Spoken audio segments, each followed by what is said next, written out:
ಆತ್ಮೀಯ ನಾಗರಿಕ ಬಂಧುಗಳೇ, ಕ್ಯಾನ್ಸರ್ ಎಂಬುದು ಅದು ಒಂದು ಕಾಯಿಲೆ ಮಾತ್ರ ಅಲ್ಲ, ಅದು ಸಮಯಕ್ಕೆ ಸರಿಯಾಗಿ ಎಚ್ಚೆತ್ತುಕೊಂಡರೆ ಗೆಲ್ಲಬಹುದಾದ ಸವಾಲು. ಪ್ರತಿ ವರ್ಷ ಫೆಬ್ರವರಿ 4ನೇ ತಾರೀಕು ನಾವು ವಿಶ್ವ ಕ್ಯಾನ್ಸರ್ ದಿನವನ್ನ ಆಚರಣೆ ಮಾಡ್ತೀವಿ. ಈ ವರ್ಷ ನಮ್ಮ ಗುರಿ ತಪಾಸಣೆ ಮತ್ತು ಜಾಗೃತಿ. ನಮ್ಮ ಕರ್ನಾಟಕ ಸರ್ಕಾರದ ಗೃಹ ಆರೋಗ್ಯ ಯೋಜನೆ ಅಡಿಯಲ್ಲಿ ಆಗಸ್ಟ್ನಿಂದ ಡಿಸೆಂಬರ್ವರೆಗೆ ನಡೆದ ಬೃಹತ್ ತಪಾಸಣಾ ಅಭಿಯಾನದಲ್ಲಿ ಲಕ್ಷಾಂತರ ಜನರನ್ನು ತಲುಪಲಾಗಿದೆ. ಅಂಕಿ ಅಂಶಗಳ ಪ್ರಕಾರ ಬಾಯಿ ಕ್ಯಾನ್ಸರ್ ಪತ್ತೆಗಾಗಿ ಸುಮಾರು 43 ಲಕ್ಷಕ್ಕೂ ಅಧಿಕ ಜನರನ್ನು ಮತ್ತು ಸ್ತನ ಕ್ಯಾನ್ಸರ್ ಪತ್ತೆಗಾಗಿ 16 ಲಕ್ಷಕ್ಕೂ ಹೆಚ್ಚು ಮಹಿಳೆಯರನ್ನು ಹಾಗೂ ಗರ್ಭಕಂಠದ ಕ್ಯಾನ್ಸರ್ ತಪಾಸಣೆಗೆ 12 ಲಕ್ಷಕ್ಕೂ ಅಧಿಕ ಮಹಿಳೆಯರನ್ನು ಸ್ಕ್ರೀನಿಂಗಿಗೆ ಒಳಪಡಿಸಲಾಗಿದೆ.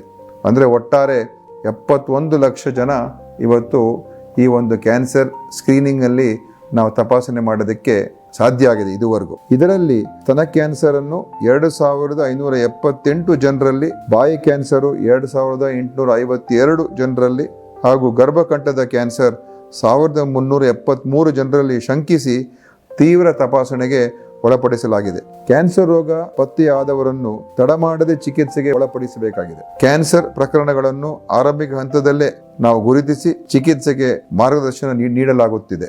ಕ್ಯಾನ್ಸರ್ ತಡೆಗಟ್ಟಲು ಇರುವ ಅತಿ ದೊಡ್ಡ ಅಸ್ತ್ರವೆಂದರೆ ಅದು ನಿಯಮಿತ ತಪಾಸಣೆ. ರೋಗ ಲಕ್ಷಣಗಳು ಕಾಣಿಸಿಕೊಳ್ಳುವ ಮೊದಲೇ ತಪಾಸಣೆಗೆ ನಾವು ಒಳಗಾದರೆ ಜೀವ ಉಳಿಸಿಕೊಳ್ಳುವ ಸಾಧ್ಯತೆ 100ಕ್ಕೆ 100ರಷ್ಟು ಹೆಚ್ಚಿರುತ್ತದೆ.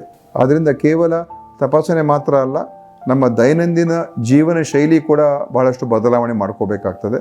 ನಮ್ಮ ಆಹಾರದ ಸೇವನೆ ಮತ್ತು ದೈಹಿಕ ವ್ಯಾಯಾಮ ಮತ್ತು ವ್ಯಸನ ಮುಕ್ತ ಜೀವನ ಇದೆಲ್ಲ ಬಹಳಷ್ಟು ಈ ಕ್ಯಾನ್ಸರ್ ತಡೆಗಟ್ಟುವಲ್ಲಿ ಬಹಳ ಮುಖ್ಯವಾಗಿರತಕ್ಕಂಥ ಒಂದು ಹೊಣೆಗಾರಿಕೆ ನಮ್ಮೇಲಿರುವಂಥದ್ದು. ಆದ್ರಿಂದ ಈ ಕ್ಯಾನ್ಸರ್ ಮುಕ್ತ ಸಮಾಜವನ್ನ ನಾವು ಮಾಡಬೇಕಾದ್ರೆ ನಮ್ಮ ಜೀವನ ಶೈಲಿ ಮತ್ತು ಅಭ್ಯಾಸಗಳು ಇದು ಕೂಡ ಬಹಳ ಪ್ರಮುಖ ಪಾತ್ರ ವಹಿಸ್ತದೆ. ನಮ್ಮ ಆಶಾ ಕಾರ್ಯಕರ್ತರು ಈಗಾಗಲೇ 35 ಲಕ್ಷಕ್ಕೂ ಅಧಿಕ ಮನೆಗಳಿಗೆ ಭೇಟಿ ನೀಡಿದ್ದಾರೆ ಮತ್ತು ಜಾಗೃತಿಯನ್ನು ಮಾಡಿದ್ದಾರೆ. ನೀವು ಕೂಡ ಈ ಗೃಹ ಆರೋಗ್ಯ ಯೋಜನೆಯ ಸದುಪಯೋಗವನ್ನು ಪಡ್ಕೋಬೇಕು ಅಂತ ನಾನು ನಿಮ್ಮಲ್ಲಿ ವಿನಂತಿ ಮಾಡ್ತಾ ಇದ್ದೀನಿ. ನೆನಪಿಡಿ, ಆರಂಭಿಕ ಪತ್ತೆಯೇ ಕ್ಯಾನ್ಸರ್ಗೆ ಸರಿಯಾದ ಮದ್ದು. ಹಿಂದೆ ತಪಾಸಣೆ ಒಳಪಡಿ ಆರೋಗ್ಯವಂತ ಜೀವನ ನಿಮ್ಮದಾಗಿಸಿಕೊಳ್ಳಿ.